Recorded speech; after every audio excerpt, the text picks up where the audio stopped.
Welcome to Isabella True Crime Meaning Stories channel. We hope you will have fun with us. Enjoy watching. I sat at the table in our country house where time seemed to slow down. The white table was surrounded by the light of the desk lamp, and the entire room was filled with silence except for the sound of Arthur's keyboard keys. He was absorbed in yet another work presentation.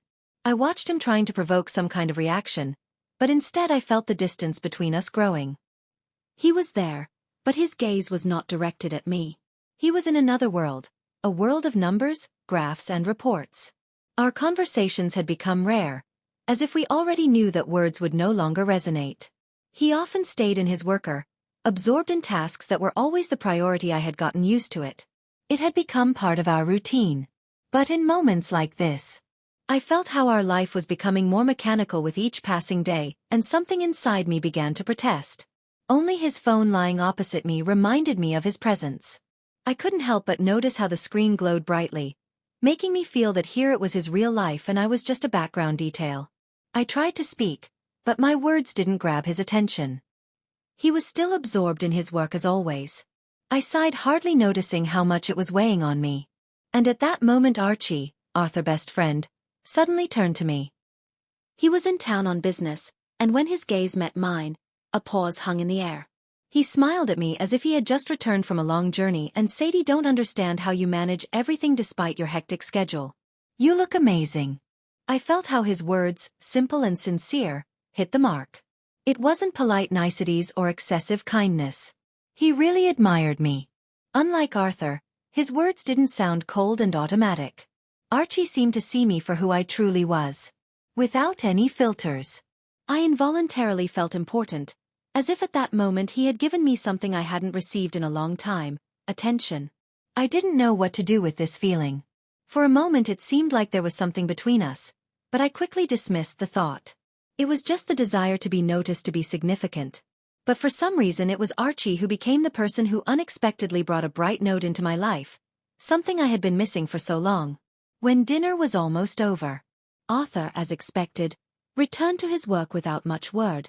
He stood up, grabbed his phone and headed to the next room, diving back into his tasks. I stayed at the table trying not to show how much it upset me. We hadn't spent time together in ages, and despite Arthur's physical presence, I felt him slipping away, becoming more and more unreachable. Instead of comforting me, the silence began to press down on me, and then once again Archie was there. He wasn't in a hurry to leave and he didn't hide his desire to talk. It was nice, though a bit strange. Why was it him showing such interest? Why not Arthur?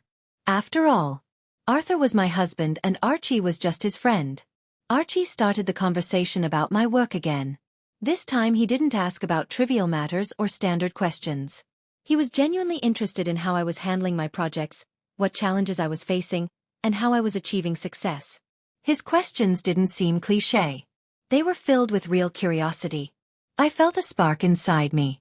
He was looking at me as a person whose accomplishments mattered. It was so unusual, so refreshing, especially after the past few months when I had felt more like a shadow in Arthur's life than a partner. Archie was in a sense the embodiment of something I hadn't felt in a long time. Worth. He didn't see me as just the wife of a successful businessman as Arthur did. He saw me as a separate individual with ambitions and desires. He admired my approach to design and said my work deserved more recognition.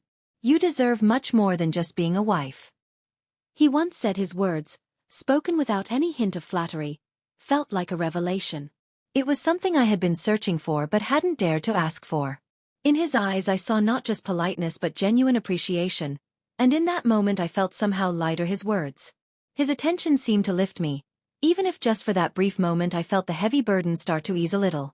And despite trying to stay calm and composed inside me, a turbulent mix of emotions still swirled. It was something new, something that gave me hope, though it was a little frightening. With every word Archie spoke, I lost the sense that none of this mattered because it meant more to me than I was ready to admit. 1.0s. Before dinner Arthur once again left for a call, disappearing into his room. I knew it wouldn't take long that he would once again become absorbed in it, as always, leaving no attention for me. I stayed in the room alone, almost not feeling the weight of my situation, but still couldn't shake the strange sensation that something important was happening, that I was standing at a crossroads. Archie stayed. He didn't leave, didn't offer to help Arthur with anything, but simply remained sitting across from me as if time didn't exist for him. I kept myself in check trying to control my emotions, but gradually it became harder. His gaze grew more intense and his words softer, almost intimate. It was strange, but I couldn't turn back anymore. We both felt the tension as if the air in the room was filled with unbearable anticipation. When I accidentally touched his hand, I felt something spark between us. It was so quick that I didn't even understand what was happening. His hand, almost by itself, slightly reached out to me and his gaze became more intense. I noticed how his breath deepened and in his eyes I could see that he could no longer hide what he was feeling. And too realized that I couldn't hide it either. The moment stretched on for an eternity. We both knew that this would be a turning point, that after this nothing would be the same. I moved closer, not fully realizing what I was doing, and he, as if knowing I was ready, took my hand and pulled me toward him. That moment his lips on mine was both quick and painfully long. It wasn't like a kiss. It was like liberation. I didn't have time to think, didn't have time to regret, and there was no time to realize what exactly I was losing. It wasn't just a kiss. It was a confession, a moment when three people who had been hiding their feelings suddenly broke down all barriers and opened up to each other. I felt my life shattering into pieces. At that moment everything I had tried so hard to ignore rushed to the surface. My head spun and my heart beat faster than I could ever imagine. This kiss wasn't just an act of passion. It was the result of emotions that had long been hidden but never disappeared. As soon as he pulled away, everything returned to its place, or rather nothing returned. We both remained in silence, as if the world around us had frozen. I could have tried to justify myself or turn everything back, but it was already too late this moment. This kiss was a betrayal not only to Arthur, but to myself as well. In his eyes there was not only excitement, but also the realization that we couldn't return things to how they were. Both he and I knew that this kiss had changed everything. When I returned home, Arthur was already in his room. He didn't even notice that I was a little different, or maybe he did, but didn't want to ask. We didn't exchange a single word, as if everything between us remained unchanged. But I knew everything had changed. My steps around the house became quieter, as if I was trying to convince myself that everything was still in its place.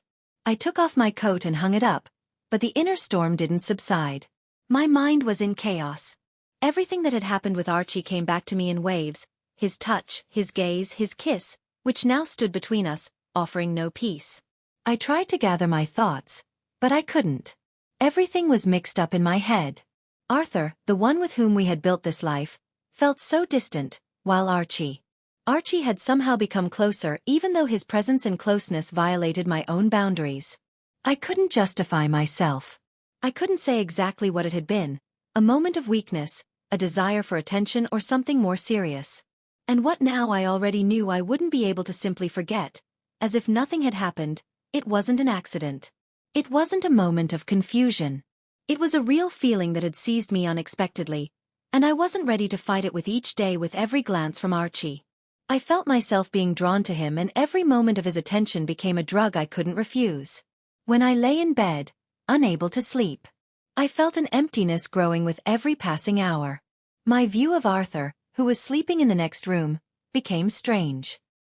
He was still the same Arthur with whom I had started this journey, but now it seemed like I didn't know anything about him. I tried to imagine what his face would look like if he knew what had happened between Archie and me, and in that moment I realized that I wouldn't be able to justify myself. I wouldn't be able to turn it all back. Inside me, three voices were fighting. One said I should stop, not let myself get any further lost in this story. The other said it didn't matter because my feelings and desires had been suppressed for so long that now they had burst out like a river, destroying everything in its path. I felt lost, trapped in my own emotions, and didn't know how to get out of this trap. 1.0s. The time that passed after that kiss felt like an eternity. With each day I sank deeper into this inner conflict, into the guilt and fear of what I might lose. And at the same time I was drawn to Archie as if he were the only person who truly saw me. A few days later, as I tried to recover from my own chaos, Archie appeared again. He called me, suggesting we meet, and I felt a strange mix of anxiety and desire wash over me. His presence had now become something inevitable, like oxygen that I couldn't help but breathe even if it threatened to suffocate me. We met at a cafe, a small cozy place where no one could notice us. His eyes as always searched for mine, and I couldn't avoid that gaze. We began talking, and he didn't mention a word about what had happened between us. His manner was so natural, so effortless. He spoke about his work, asked how my project was going, showed interest in my ideas. But in his voice, in his tone, I could feel that he remembered. He remembered how I had touched his hand, how our lips had met in that kiss, but he remained silent. It was as if it had never happened. I understood that this was all wrong. It was like playing with fire. I shouldn't have continued talking to him. I shouldn't have let myself lose control. But despite all my attempts to maintain distance, every word he spoke, every glance he gave me drove the spear of temptation deeper into me. I felt my internal walls crumbling and I couldn't do anything to stop it. "You look tired," he suddenly said, looking at me with an attention I had been missing for so long. "I can see that work is taking a lot out of you." I nodded. But instead of answering, I once again felt how his words penetrated deep into my soul. I wanted to confess to him, tell him everything that was going on inside me, but I couldn't. I didn't know what would come of it if I started speaking the truth. I didn't know where it would lead us. He continued the conversation, lightly touching on work and hobbies, never returning to what had happened between us. But I could feel how that invisible connection between us was growing stronger. He didn't speak, but his eyes said everything, and every time he looked at me, I lost the ability to think rationally. He was there, and in his presence I forgot everything. I felt alive, significant, desired. But at the same time I knew it would lead nowhere. Both Archie and I were standing on the edge and I couldn't allow myself to take another step. I couldn't allow myself to destroy whatever was left between me and Arthur, even though so much had already been lost. But each time his gaze met mine, I lost control. I knew that with each step, with each conversation, I was sinking deeper into this story, and despite my attempts to stop, I couldn't do it.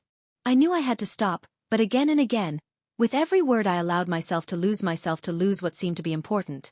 I was trapped between the past I didn't want to let go of and the present that was pulling me in like an unknown force. That evening, when I was once again alone in the house, the waiting became unbearable.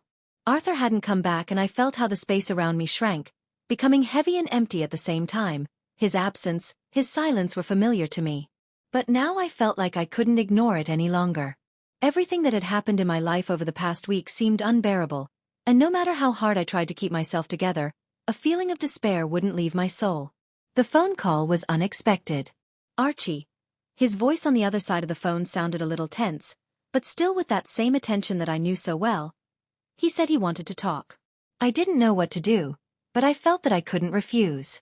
I couldn't say no to him, and so here I was again sitting in the dark living room when he arrived. When he entered the room, his presence, as always, filled the space. His gaze was firm, but in it I could see not only determination, but also a kind of unease. I noticed how his hands trembled slightly as he took off his jacket, and in that moment I realized he knew that we were both standing on the edge, and perhaps at that moment he himself wasn't sure if it was worth it. We didn't start talking right away. At first there was an awkward silence as we both sat across from each other trying to find the right words, but Archie's gaze, it didn't leave mine, and I realized that there was no longer any distance between us. Everything that had separated us disappeared. Our hands found each other almost without words, and in that moment I realized that I couldn't stop anymore. My inner protest. All the reasons I had once told myself were gone. I wanted this. I had been waiting for this. He had been waiting too. And when I closed my eyes to stop time, his lips found mine again. This kiss was different.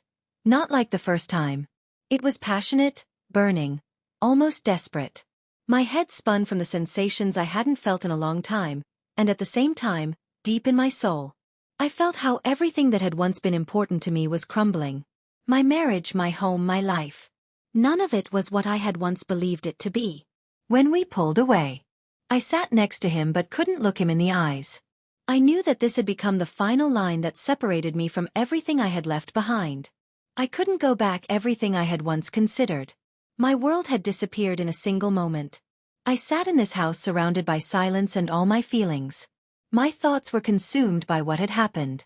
I knew I wouldn't be able to explain to myself or to Arthur what had taken place.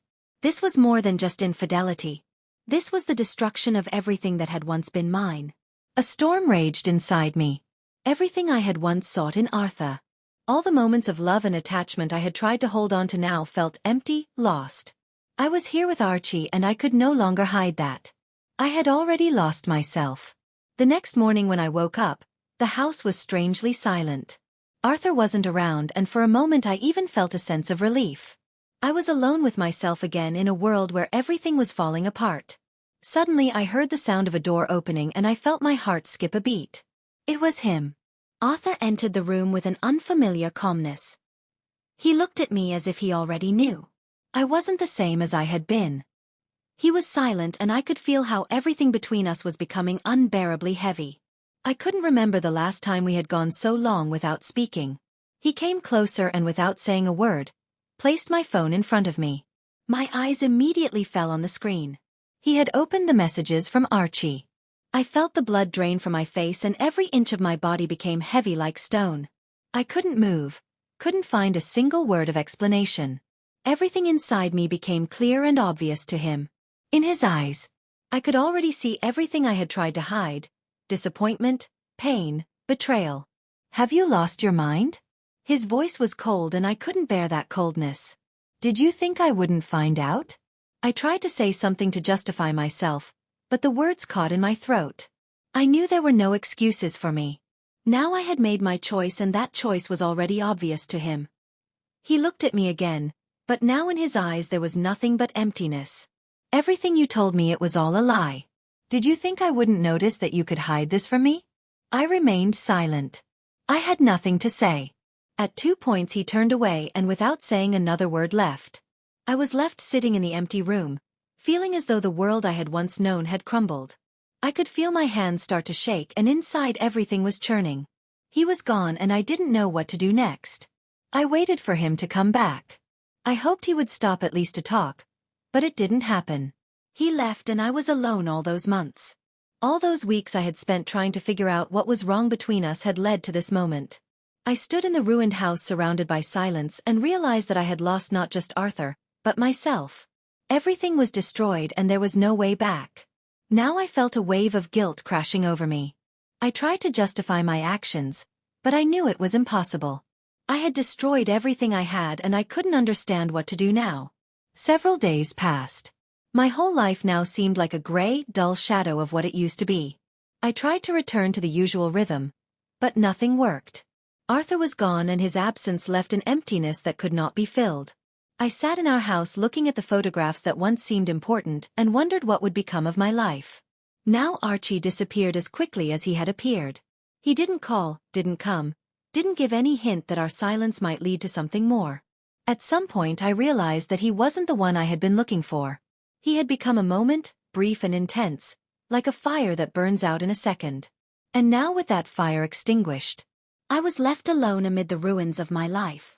My attempts to justify myself, the justifications I had been seeking from him, now seemed ridiculous. Don't forget to subscribe to our channel for more stories that inspire, move and remind us all of the beauty in life's unexpected moments.